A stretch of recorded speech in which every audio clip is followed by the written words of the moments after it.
Hello friends, welcome in our hitech competition classes. दोस्तों, आज हम हमारी साइकोलॉजी सीरीज का नेक्स्ट चैप्टर 7 स्टार्ट करने जा रहे हैं, जिसका नाम है बाल विकास और मनोविज्ञान, यानी कि चाइल्ड डेवलपमेंट एंड साइकोलॉजी।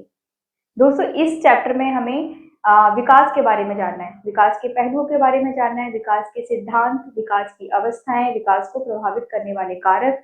ठीक है, तो चलिए परिभाषा से स्टार्ट करते हैं। परिभाषा में सबसे पहले मैं आपको समझाना चाहूंगी कि वृद्धि किसे कहते हैं।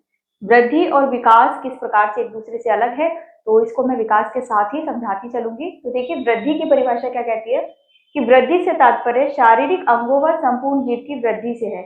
यानी कि किसी जीव, ना सिर्फ मानव बल्कि किसी भी प्राणी के बारे में यहाँ बात हो रही है, तो उसकी अगर शारीरिक संरचना में आप परिवर्तन देखते हैं तो हम कहेंगे कि वो वृद्धि कर रहा है। ठीक है, जबकि विकास क्या कहता है, विकास की परिभाषा के अंतर्गत हम पाएंगे शारीरिक, बौद्धिक, भावनात्मक तथा सामाजिक रूप से होने वाले परिवर्तन।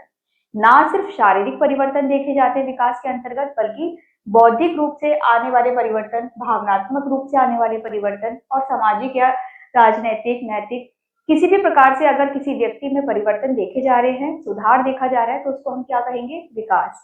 तो यहाँ पर एक चीज हमें दोनों परिभाषाओं से जो समझ में आ रही है वो ये है कि वृद्धि केवल शारीरिक संरचना में बदलाव को दर्शाती है, जबकि विकास ना सिर्फ शारीरिक बल्कि अन्य क्षेत्रों में भी परिवर्तन को दर्शाता है। एक मनोवैज्ञानिक रहे क्लार्क जे, इन्होंने विकास को अपने शब्दों में किस प्रकार से परिभाषित किया, जान लेते हैं। इन्होंने कहा है कि विकास बदलाव की एक ऐसी प्रक्रिया है, यानी कि किसी भी व्यक्ति के जीवन में आने वाला ऐसा बदलाव या ऐसी बदलाव की ऐसी प्रक्रिया जो लोगों को इस योग्य बनाती है कि वे अपने भाग्य विधाता स्वयं बन सके। यानी कि उस व्यक्ति को उस योग्य बनाना कि वो अपने लिए अपने पैरों पर खड़ा हो सके, अपने लिए कुछ अच्छा काम कर सके। तो कहने का मतलब है कि जब भी कोई व्यक्ति अपनी बेहतरी के लिए प्रयास करता है, काम करता है, उसको रिजल्ट मिलते हैं, तो क्या कहा जाएगा कि वो विकास कर रहा है। ठीक है, अपना भाग्य विधाता वो स्वयं बन जाता है। क्यों? क्योंकि वो पहले की अपेक्षा किसी चीज को सीख चुका है या बेहतर तरीके से कर पा रहा है, तो उसने क्या किया, विकास किया। नेक्स्ट है रॉय एंड रॉबिन्सन। ये क्या बोलते हैं, इन्होंने कहा है कि किसी भी देश के लोगों के भौतिक, सामाजिक व राजनीतिक स्तर पर सकारात्मक बदलाव ही विकास है। यानी कि इन विभिन्न क्षेत्रों में यदि आपको सकारात्मक बदलाव देखने को मिलते हैं तो कहा जाएगा कि विकास की प्रक्रिया हो रही है। सकारात्मक बदलाव से मतलब है यदि कोई व्यक्ति या कोई बच्चा अपशब्द बोल रहा है, तो वो उसको पहले वो अपशब्द नहीं आते थे, लेकिन अब वो कहीं से सीख गया है, सुन लिए हैं उसने, तो उसने उनका इस्तेमाल किया, तो कहा जाएगा, उसको हम विकास नहीं कहेंगे, परिवर्तन तो आया है। देखिए, पहले उसको वो चीज नहीं आती थी, अब आ गई है, तो कहा जाएगा कि पहले की अपेक्षा उसमें कुछ नया देखने को मिला है। लेकिन ये जो नया देखने को मिला है, क्या वो सकारात्मक है? नहीं, ये नकारात्मक है। तो नकारात्मक बदलाव को विकास नहीं कहा जाएगा। और ये सही बात भी है कि अपशब्द, गाली गलौज को हम विकास कैसे कह सकते हैं। हाँ, अगर उसने कुछ इसके विपरीत सीखा होता, कुछ सकारात्मक बदलाव उसमें देखे जाते, तब हम कहते कि वह बच्चा विकास कर रहा है। तो सकारात्मक बदलाव की परिभाषा किसने दी है, ये रॉय एंड रॉबिन्सन ने। आगे जानते हैं विकास के पहलुओं के बारे में। ये 4 प्रकार से हैं। पहला है वृद्धि, दूसरा क्षमता, तीसरा परिपक्वता तथा चौथा है वातावरण के साथ अंत्यक्रिया। यानी कि विकास की प्रक्रिया के माध्यम से जो 4 चीजें हमें देखने को मिलती हैं, तो वो ये चारों हैं। तो पहला है वृद्धि। तो वृद्धि अभी हम समझ चुके हैं कि ये किसी प्राणी की संरचना में जो परिवर्तन देखे जाते हैं उसको कहा जाता है। ठीक है, जैसे उदाहरण के लिए पौधे का बढ़ना। ऐसा नहीं है कि इंसान के बारे में ही बात होगी, किसी भी जीव के बारे में हो सकती है, कोई भी सजीव चीज हो। सेकंड है क्षमता। क्षमता यानी कि धारण करने की योग्यता, सामर्थ्यता या सामर्थ्य व शक्ति को क्या कहा जाता है, क्षमता कहा जाता है। जैसे वजन उठाना, किसी व्यक्ति द्वारा वजन उठाया जा रहा है तो वो अपनी क्षमता अनुसार उठा रहा है। ठीक है, ऐसा होता है ना कि मैं 10 केजी से ज्यादा नहीं उठा सकता, तो ये उसकी क्षमता को निर्धारित करता है। ठीक है, अब जानते हैं हम परिपक्वता। परिपक्वता यानी कि मैच्योरिटी। स्वाभाविक वृद्धि व विकास को क्या कहा जाता है, परिपक्वता। यानी कि स्वाभाविक होता है कि एक एज के बाद बच्चा या व्यक्ति परिपक्व हो जाता है। तो वो परिपक्वता क्या निर्धारित करती है, निर्णय लेना। अगर बच्चा या कोई भी व्यक्ति अपने पक्ष में कोई निर्णय लेने के काबिल है, तो कहा जाएगा कि ये मैच्योर है। ठीक है, ये आनुवांशिक होता है ना। ये जो परिपक्वता है ये आनुवांशिकी पर निर्धारित है, इसके साथ ही वृद्धि भी, है ना। और यहाँ जान लेते हैं वातावरण के साथ अंतःक्रिया, ये चौथा पॉइंट है। पर्यावरण के साथ वे क्रियाएं जिनका पर्यावरण पर भी प्रभाव पड़ता है, तो वो हम किस में लेकर आएंगे, ये इंटरेक्शन विद इन्वायरमेंट या इन एनवायरमेंट। देखिए इसका एग्जाम्पल है नए छात्र द्वारा कक्षा में अंत्यक्रिया करना। यदि कोई नया बच्चा कक्षा में प्रवेश करता है, दाखिला लिया है उसने नए विद्यालय में, तो उसके द्वारा उस कक्षा में किस प्रकार से इंटरेक्ट किया जाएगा, यानी कि वो बच्चा नए माहौल में किस प्रकार से लोग बच्चों से बातचीत करेगा, माहौल में तालमेल बिठाने की कोशिश करेगा, तो ये भी एक विकास का पहलू है। वहां से उसका विकास शुरू हो रहा है, ठीक है। संचार के माध्यम से समझ लीजिए, ठीक है, संप्रेषण के माध्यम से, जैसे भी है, किसी भी माध्यम से आप समझेंगे तो ये भी एक विकास का ही रूप है। अब जानते हैं वृद्धि और विकास में क्या क्या अंतर है। तो यहाँ पर सबसे पहला अंतर है कि यह एक निश्चित सीमा तक काम करती है, जबकि विकास जीवन पर्यंत तक यानी कि निरंतर चलता रहता है। ये एक अनिरंतर प्रक्रिया है, जबकि ये निरंतर प्रक्रिया है। किस प्रकार से है, किसी भी मनुष्य, किसी भी जीव के बारे में अगर बात की जाए, प्राणी के बारे में, है ना, चाहे वो कोई जंतु हो, पक्षी हो, पौधा हो या कोई मनुष्य हो, उसके शारीरिक संरचना में, उसके शारीरिक अंगों में एक समय के बाद वृद्धि आप रुकती हुई देखेंगे। जैसे कोई छोटा बच्चा है ना, या मैं अपने ही हाथों का अगर दिखाती हूँ आपको एग्जाम्पल, तो यहाँ पर अब हाथ मेरा, ये जो उंगलियां हैं ये पूरी तरीके से क्या वृद्धि की हो चुकी है। वैसा तो नहीं है कि आने वाले कुछ सालों में भी उंगलियां बढ़ती रहेंगी या हाथ का जो साइज है वो बढ़ेगा। तो एक निश्चित सीमा है वृद्धि की कि एक समय के बाद ये रुक जाती है। जबकि विकास क्या है, ये जीवन पर्यंत चलता रहता है, यानी कि जीवन भर चलने वाली प्रक्रिया है, क्योंकि ये किसी एक पक्ष में नहीं होता, ये अनेक पक्षों में होता है, अनेक क्षेत्रों में होता है। तो ये विकास जो है वो जीवन भर चलता रहता है। देखते हैं सेकंड पॉइंट, वृद्धि मात्रात्मक परिवर्तन को दर्शाती है, जबकि विकास गुणात्मक व मात्रात्मक दोनों परिवर्तनों को दर्शाता है। देखिए वृद्धि किस प्रकार से मात्रात्मक परिवर्तन यानी कि क्वांटिटेटिव चेंजेस को दिखाती है। तो एक छोटे बच्चे के हाथ में अगर मैं उसकी मुट्ठी में कोई चीज रख देती हूँ, तो वो उसकी मुट्ठी के हिसाब से, मुट्ठी के साइज के हिसाब से आएगी। कुछ सालों बाद जब वो बड़ा होता है, यानी कि वृद्धि होती है, उसकी शारीरिक संरचना जब उसकी परिवर्तित होती है, हाथ का साइज जो है वो बढ़ेगा, ठीक है। अब उसकी मुट्ठी में पहले की अपेक्षा ज्यादा मात्रा में कोई चीज आ सकती है, तो कहने का मतलब है कि मात्रा के रूप में अब हम परिवर्तन देख पा रहे हैं, तो कहा जा सकता है कि उस बच्चे ने वृद्धि की, ठीक है। जबकि विकास जो है वो मात्रात्मक परिवर्तन के साथ साथ गुणात्मक यानी कि क्वालिटेटिव चेंजेस भी दिखाता है। वो चेंजेस जो देखे नहीं जा सकते, फील किए जा सकते हैं। इसके साथ ही ये वो चेंजेस दिखाता है जो देखे जा सकते हैं, टच किए जा सकते हैं, ठीक है। और यहाँ पर ये सेकंड पॉइंट क्लियर हो गया। नेक्स्ट जानते हैं वृद्धि शारीरिक परिवर्तन को दर्शाती है, जबकि विकास व्यवहारिक परिवर्तन को दर्शाता है। देखिए शारीरिक परिवर्तन को दर्शाने का एग्जाम्पल अभी हमने पीछे ही देखा कि बच्चे की मुट्ठी के आकार में बदलाव होने से हम यहाँ समझ सकते हैं कि उसका शारीरिक परिवर्तन हुआ, ठीक है।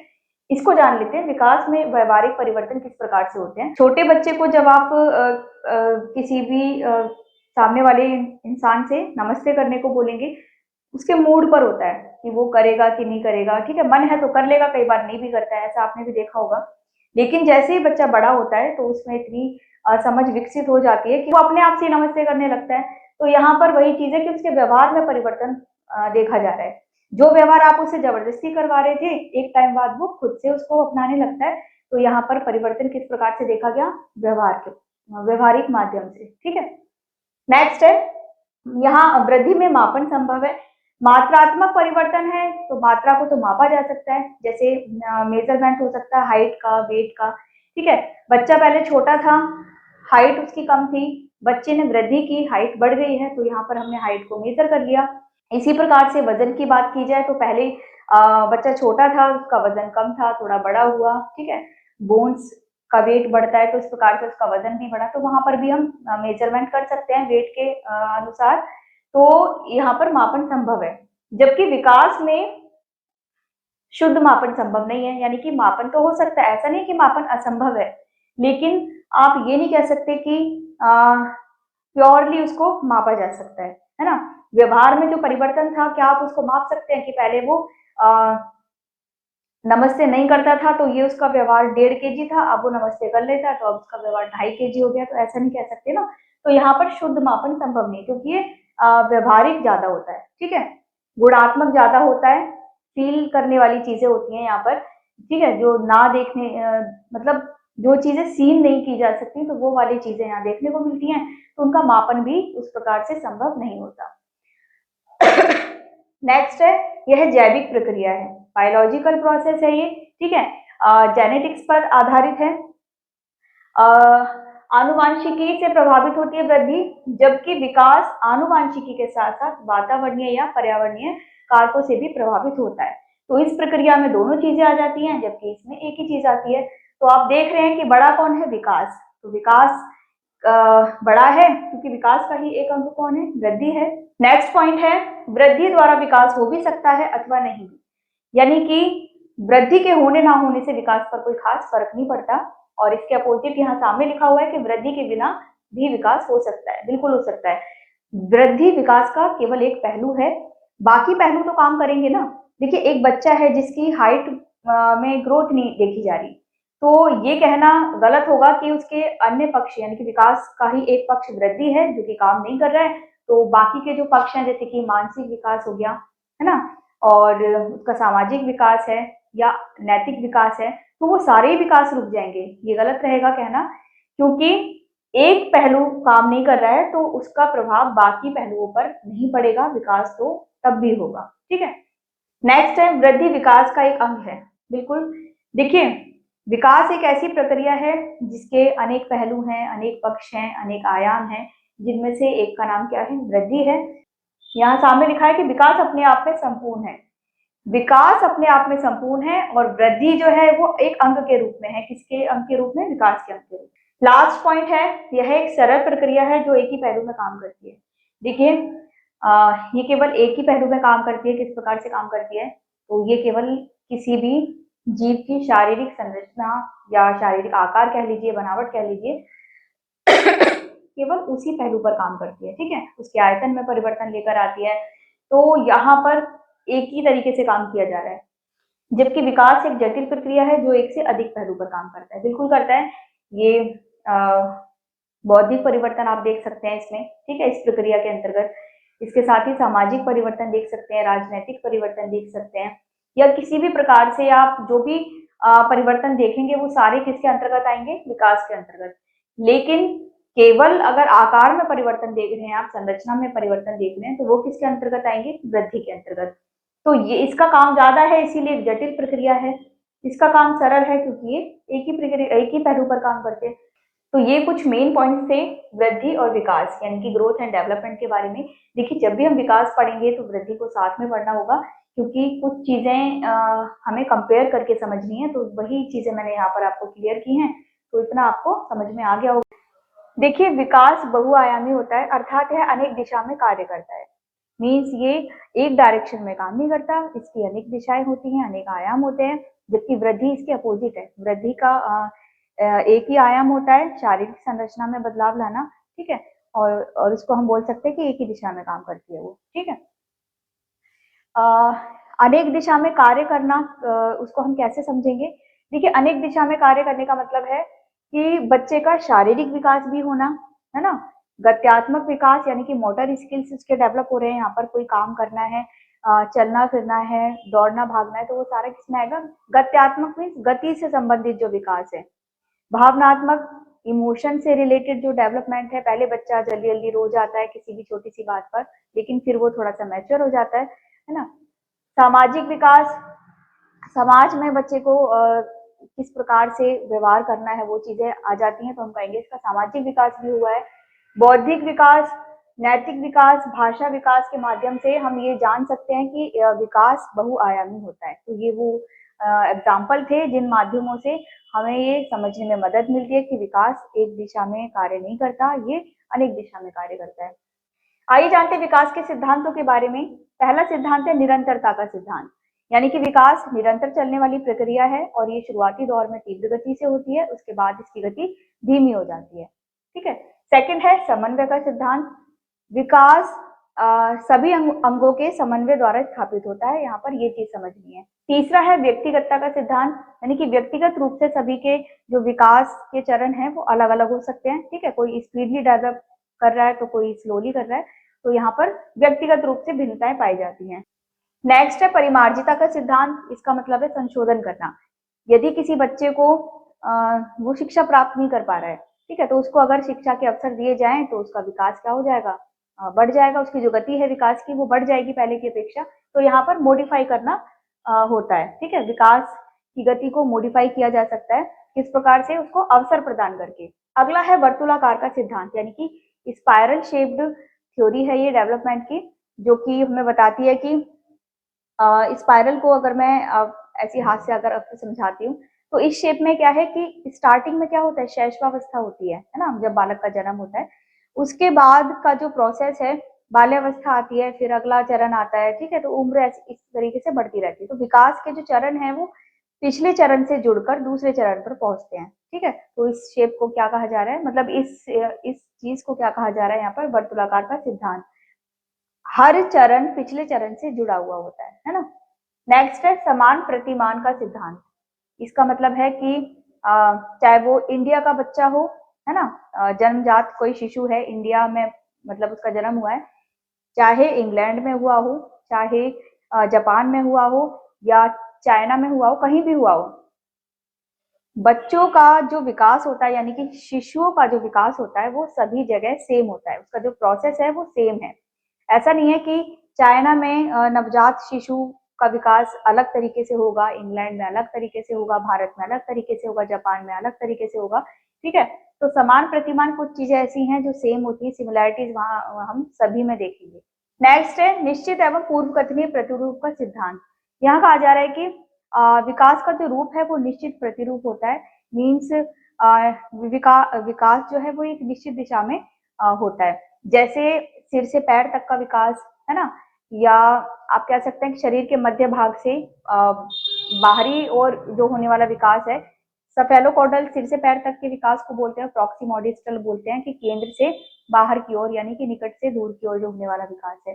तो यहाँ पर उनकी बातें की जा रही हैं। एक निश्चित प्रारूप, ये इनका एक डेफिनेट मॉडल होता है जिसके बेस पर डेवलपमेंट का प्रोसेस वर्क करता है। नेक्स्ट है व्यक्तिगत मतभेदों की स्थिरता का सिद्धांत।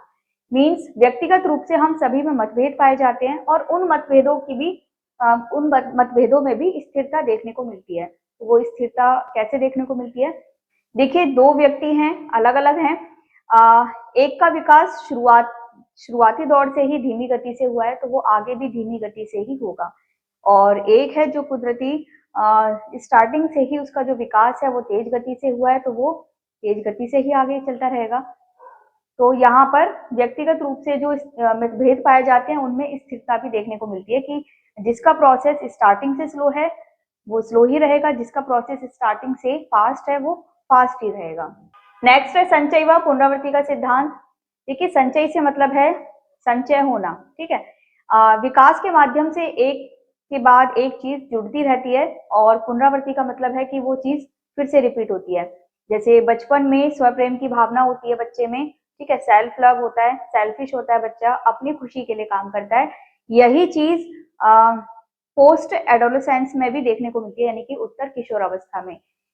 वहां पर भी बच्चे में यही भावना लौटकर आ जाती है कि वो खुद में खोया रहता है, खुद में बिजी रहता है, खुद की खुशी के लिए काम करता है। तो यहाँ पर वो चीज हमें जाननी थी। नेक्स्ट है विभिन्न दरों से विकास का सिद्धांत। विकास के सिद्धांत में दरें विभिन्न होती हैं। जैसे मानसिक विकास की दर अलग होगी, वो किस स्पीड से काम करेगा। इसके अपोजिट शारीरिक विकास की जो दरें हैं वो अलग होंगी। ठीक है, तो सभी पक्षों में विकास की दरें विभिन्न होती हैं। अब हम जानेंगे विकास को प्रभावित करने वाले कारक। देखिए विकास को प्रभावित करने वाले मुख्य कारक तो आनुवांशिकी और वातावरण से ही जुड़े होते हैं, लेकिन इसके साथ ही कुछ अन्य सामान्य कारक हैं। तो यहाँ पर मैंने कुछ मुख्य लिख रखे हैं, तो आपको मैं बताती हूँ।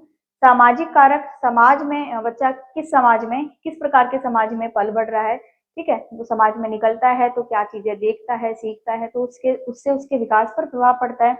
आर्थिक स्थिति, ठीक है, ये भी विकास को प्रभावित करती है। एक बच्चा गरीब है, एक अमीर है, तो दोनों के विकास के चरण अलग अलग देखे जाएंगे। सांस्कृतिक, संस्कृति का भी प्रभाव विकास पर पड़ता है। ठीक है, भौगोलिक विविधता, जैसे पहाड़ों में रहने वाले बच्चों को ज़्यादा सुविधाएं नहीं मिलती हैं, तो वहाँ के बच्चों का जो विकास है वो मैदानी भाग में जो बच्चे पल बढ़ रहे हैं या फिर अन्य क्षेत्रों में जो बच्चे पल बढ़ रहे हैं जहाँ पर सुविधाएं उपलब्ध हैं, तो उनसे अलग होगा। पोषण भी बच्चे को प्रभावित करता है। देखिए, संतुलित आहार ना मिलने पर बच्चे का शारीरिक और मानसिक विकास काफी हद तक प्रभावित होता है। नेक्स्ट है लिंग भेद।